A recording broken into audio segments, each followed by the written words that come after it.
అందరికీ నమస్కారాలు. At the outset, I would like to compliment and congratulate the organizers.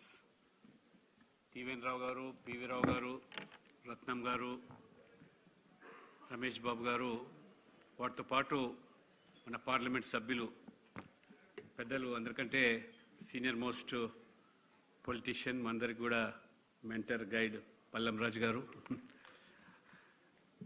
Parliament సభ్యులు రవిచంద్ర గారు, సతీష్ గారు, ఉదయ్ సీన్ గారు, తెలంగాణ ప్రభుత్వ సలహాదారు వి హనుమంతరావు గారు, ఎమ్మెల్సీ తీన్మార్ మల్లన్న గారు, ఇంక ఇతర పెద్దలు, bureaucrats, industrialist and young entrepreneurs, చాలా సంతోషం. ఈరోజు కర్టన్ రైజర్గా దేశ రాజధాని ఢిల్లీలో ఈ సమాఖ్య లాంఛనంగా ఈరోజు కేంద్ర మంత్రి మరియు ముఖ్యంగా ఆర్థిక సహాయ మంత్రి వారి కరకమలం ద్వారా ఇది లాంచ్ చేసుకోవడం చాలా శుభ పరిణామం.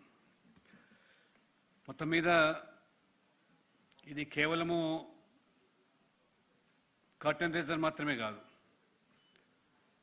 ఆర్థికంగా మనలో ఉన్నటువంటి యంగ్ జనరేషన్కు సాధికారిత సాధించేదానికి, ఎంపవర్మెంట్ ఆఫ్ యూత్ ఫినాన్షియల్లీ ఒక మంచి కాన్సెప్ట్తో ఈ సమాఖ్య పేరు మీద మన కాపు సామాజిక వర్గం ఒక ఇన్నోవేటివ్ ఐడియాతో ముందుకు రావడం నిజంగా hats off to our thinkers.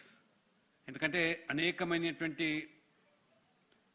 వివిధ రంగాల్లో ఈ సామాజిక వర్గం రాణిస్తున్నప్పటికీ కూడా వృత్తిరీత్యా వ్యవసాయంతో అనుబంధం ఉన్నటువంటి సామాజిక వర్గం క్రమేణా ఈరోజు అన్ని రంగాల్లో, పరిశ్రమల్లో లేదా ఇవాళ ఐటీ ఫీల్డ్లో లేదా సివిల్ సర్వెంట్స్ పెద్ద ఎత్తున రాణిస్తూ ఉన్నారు.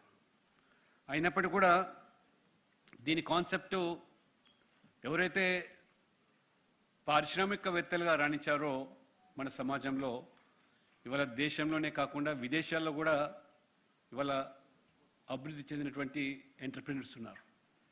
వాళ్ళకు ఉన్నటువంటి అనుభవం అంతా కూడా మన నెక్స్ట్ జనరేషన్కు హౌ బెస్ట్ వాళ్ళను ఎంటర్ప్రినర్స్గా తయారు చేయాలి. ఇవాళ ఇంతకుముందు చెప్పినట్టుగా ఈవెన్ మన ప్రధానమంత్రి గారు కూడా మోస్ట్ క్వాలిఫైడ్ యూత్ ఎవరైతే ఉన్నారో, and particularly India is supposed to be the young country in the world. Youth population ఇంత ఉన్నప్పుడు లెట్ ఆల్ యూత్ ఎవరైతే ఎడ్యుకేటెడ్, క్వాలిఫైడ్, స్కిల్డ్ ఉన్నారో let them not become job seekers, let all us make job creators అనేటువంటి ఒక సంకల్పం.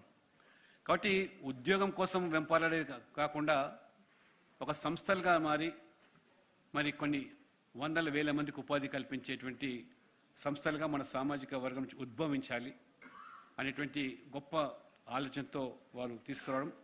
కాబట్టి ఏ రకంగా ఇవాళ వ్యవసాయ రంగంలో రాణించామో అన్ని రంగాల్లో రాణించేటువంటి ఇవాళ టాలెంటు మరి ఇవాళ కావాల్సిన కెపాసిటీ ఉన్నప్పటికీ కూడా వారికి ఈరోజు ఒక ప్లాట్ఫామ్ అనేది రైట్ ఫ్రమ్ వాళ్ళ ప్రాజెక్టు టేకప్ చేసినప్పుడు